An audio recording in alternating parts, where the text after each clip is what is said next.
Justkui vabadussõja mälestuseks on meile 100 aastat hiljem üle pika aja antud jälle üks helgem ja heledam ja lumisem talv.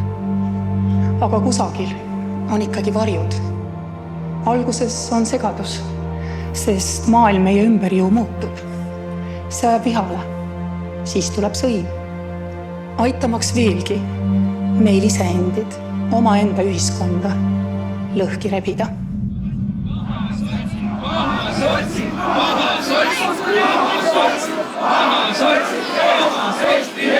Eesti eest!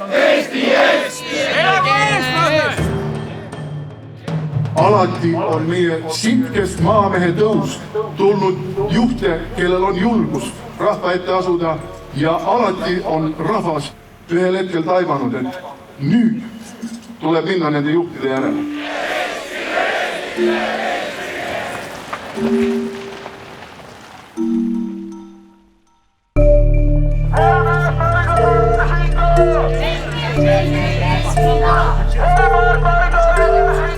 Me tahame valitsust, kes oleks kuulnud sõna solidaarsus. Valitsust, kes saaks aru, et kellegi allasurumine ei lahenda ühiskonna teisi probleeme.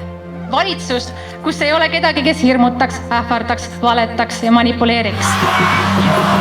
Ma soovin, noored, et me ei hooliks nii palju rahast, vaid sellest, et tõesti maailm saaks meie tegude käigus natukenegi, kas või karva võrra paremaks.